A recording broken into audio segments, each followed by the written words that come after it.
The United States of America is without a doubt the best country in the world for theme parks, partly just because of how big the country is. And there is truly an unreal amount of quality theme parks and roller coasters. And it is really pretty remarkable. But for a moment, let's talk about some roller coasters that are not in the United States.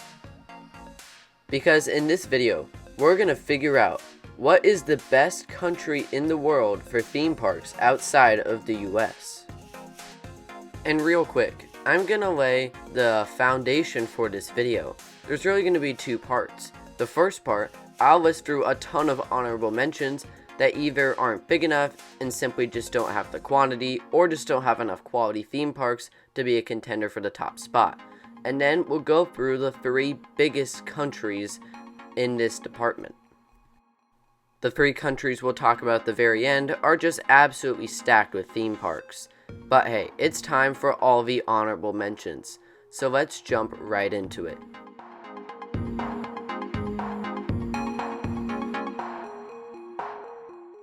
Kicking it off, we have Italy, which is really only home to a couple notable ones. There is Gardaland, and there's Mirabilandia. These two are good, but nowhere near enough. Next up, let's talk about Belgium. Plopsaland Japan looks like a very solid park, and it's home to the newly opened Ride to Happiness. This looks like an insane spinning coaster by Mack Rides. And if you like launches, inversions, and wild spinning, then Ride to Happiness is the coaster for you. But this isn't the only good park in Belgium. There's also Walibi Belgium, and this park recently just opened Conda, which is an awesome looking Intamin coaster. Overall, like a lot of the countries we'll discuss, Belgium has a couple good parks, but ultimately not enough quantity. Next up is France. France is home to Parc Asterix, but more notably, it's home to Disneyland Paris. Arguably the most incredible part about this Disney resort is Hyperspace Mountain. This Space Mountain has a launch and multiple inversions in the dark. Moving on to one you might not be expecting, Finland. Finland is not only home to Powerland, it's also, more notably, home to Linnanmäki, and Linnanmäki in turn is home to Taiga. Taiga's layout looks absolutely terrific. This has gotta be the best coaster in Finland, and one of the better coasters in Europe, but it seems like not many coaster enthusiasts are able to get out to Finland. Part of the reason why may be because of the limited theme park lineup, as there really isn't too much outside of the two parks we just mentioned. Moving on to Poland, while they have a limited selection, it's pretty good. Legendia, I'm not sure, is home to Lech Coaster. This looks like Vekoma's best attraction in the entire world. And apparently, this coaster is extremely intense. This looks like more than enough to justify the price of admission. If that wasn't enough though, there's also Energylandia. This park hasn't even been open a decade yet, but they've been expanding like crazy. The park now is home to tons of rides and roller coasters, and arguably the most notable is Zadra. This RMC coaster looks incredible. And it's without a doubt a contender for the world's best coaster. I really hope I can get to this park one day, and that's really what makes Poland stand out. Next up, Sweden. Sweden has a surprisingly good theme park lineup. Not only is there Groenland, but there's also Liseberg, and Liseberg is home to one of the most well-acclaimed coasters in the world, Helix. Along with having a purely epic soundtrack, Helix hugs the terrain, features multiple launches, and multiple inversions. It's really the epitome of a great terrain coaster. Not only that, but you can't forget about arguably the world's best zoo. Yes, a zoo, Kolmarden. But this isn't any zoo, because Kolmarden is home to a world-class coaster in Wildfire. Here's another piece of art when it comes to engineering, as RMC fit this coaster in along the mountainside. It's really incredible what these manufacturers are able to do. But hey, let's move on to some more countries. Next up, England. Drayton Manor has been around forever. But Blackpool Pleasure Beach has been around even longer, dating back to the 1800s. For coaster fans, you have two good choices. First off, Thorpe Park. This park is home to some notable attractions, like for example Swarm, a B&M wing coaster. And they have some creepy themes on some of their rides, and there's also Saw the ride.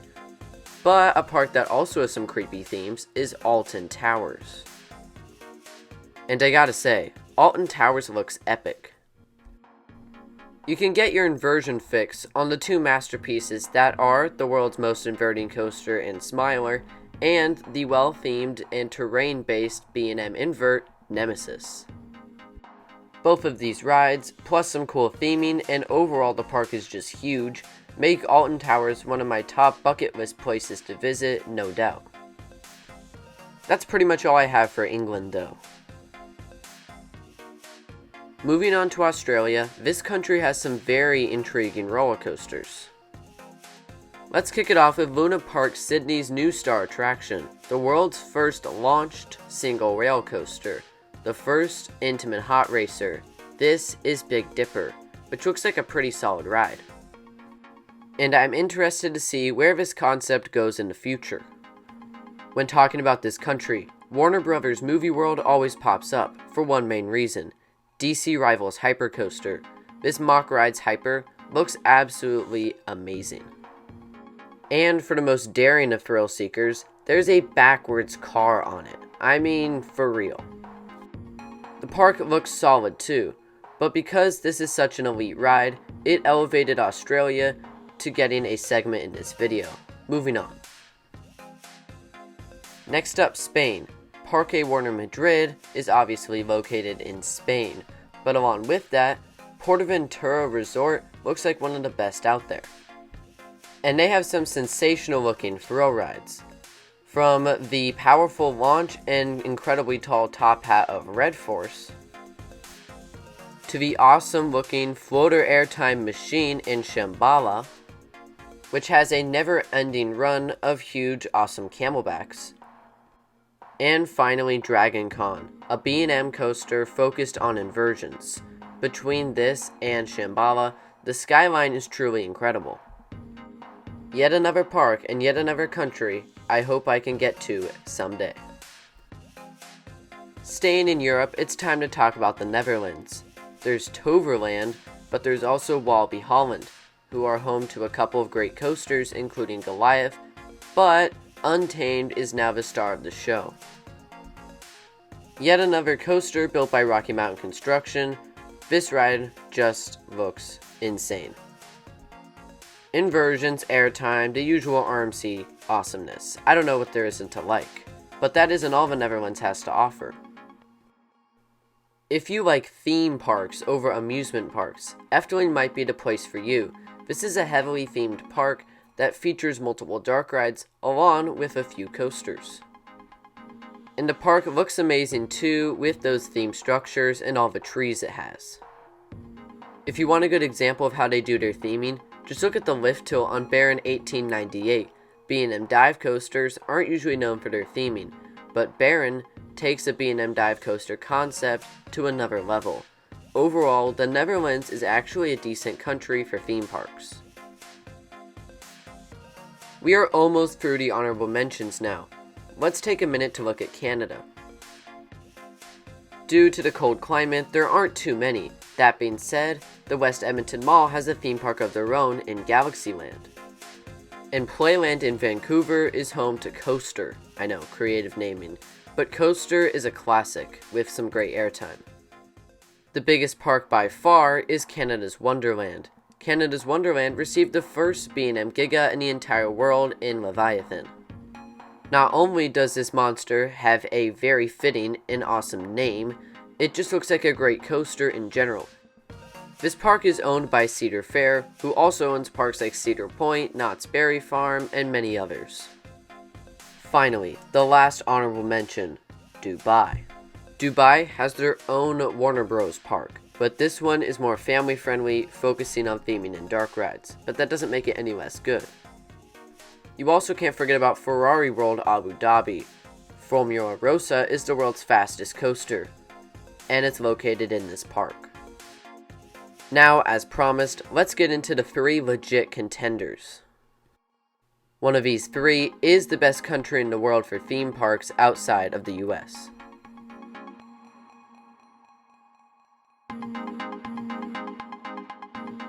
Kicking it off is Japan. Japan has some weird ones, like the one pictured on your screen, Brazilian Park with Shoes in Highland. But there's also a lot of great ones, like USJ or Universal Studios Japan. Along with having some Universal classics, there's also the world's most intense flying coaster in Flying Dinosaur.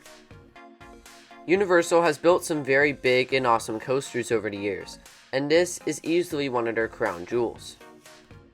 And you could argue that this Universal Park has the best mix of all the best Universal attractions.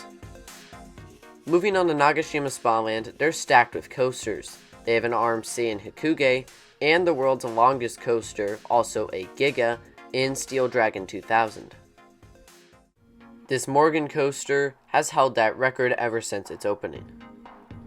As good as their lineup is, though, an even better one might be Fuji-Q Highland. What can be said about this park's coasters that hasn't been said already? There's Takabisha, which until a few years ago had the world's steepest drop on a roller coaster, with many inversions and even a launch. Speaking of launches, Dodonpa has the world's fastest acceleration on a coaster. It's just insane. This ride reaches speeds of 111 miles per hour in just 1.6 seconds. That's wild. This is achieved through the magic of a compressed air launch. Other than that, this coaster also features a couple turns and a gigantic vertical loop. The coaster didn't open with this loop, but it was added not too long ago, replacing a top hat that was there before.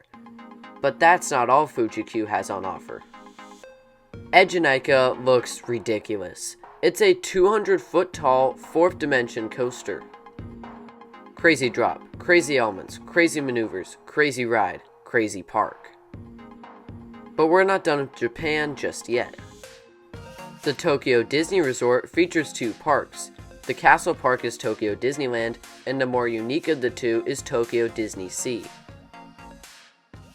Both of these theme parks have, well, great theming, just as you would expect with a Disney park. Another loaded country is Germany.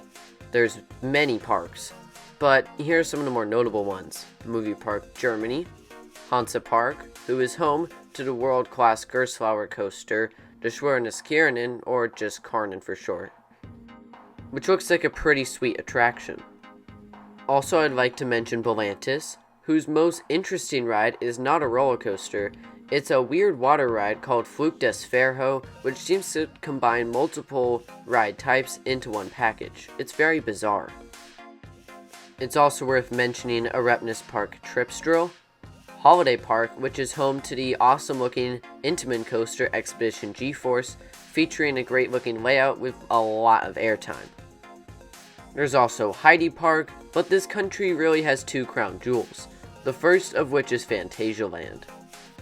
This park looks amazing. They have 3 standout coasters. The one you're seeing now is Terran, an intimate multi-launch coaster with great theming and incredible visuals. I really don't think there's a launch coaster like this in the entire world. For inversions, there's Black Mamba, which reminds me a lot of Nemesis at Alton Towers. Maybe not nearly as good, but still a great inverted coaster by Swiss manufacturer B&M.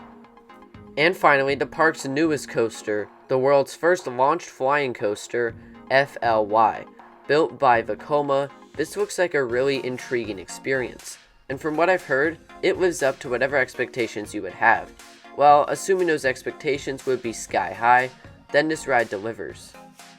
Not many parks look better than Phantasialand, except maybe Europa Park, also in Germany. Europa Park is owned by the Mack Rides family, and oh man, I could say so much about this park, but I don't have enough time right now. It looks like one of the world's best theme parks. And they have some really great coasters as well. If you like floating out of your seat, then Silver Star is the coaster for you, a B&M Hyper known for giving fantastic floater airtime. If you're a fan of wood coasters, then maybe Wodan Timber Coaster would be more up your alley. What about launches and inversions? Well, Blue Fire's got you covered. This Mack Rides coaster is the best coaster by Mack in the park. Overall, Europa Park looks like one of the world's best theme park experiences. And it's funny to me that one of the only parks that could probably be better than Phantasialand is located in the same exact country. You can see why Germany is so good. Finally, China. China is home to a bunch of Happy Valley theme parks. Just look right here when I searched up Happy Valley on RCDB. Tons come up. Oh, and by the way, I've showed a lot of pictures from RCDB. I highly recommend checking out the Roller Coaster database if you like theme park info. Other than the Happy Valley parks, China Dinosaurs Park is home to Dinoconda, which is like Edgenica, which equals one of the world's most insane coasters. These fourth dimension coasters are nuts. Finally, more Disney magic. There are 2 Disney parks here. Shanghai Disneyland made a splash when they added Tron Light Cycle Power Run. I'm glad that this will be coming to United States in Magic Kingdom soon, because this coaster looks absolutely epic. And you can't forget about the one in Hong Kong either.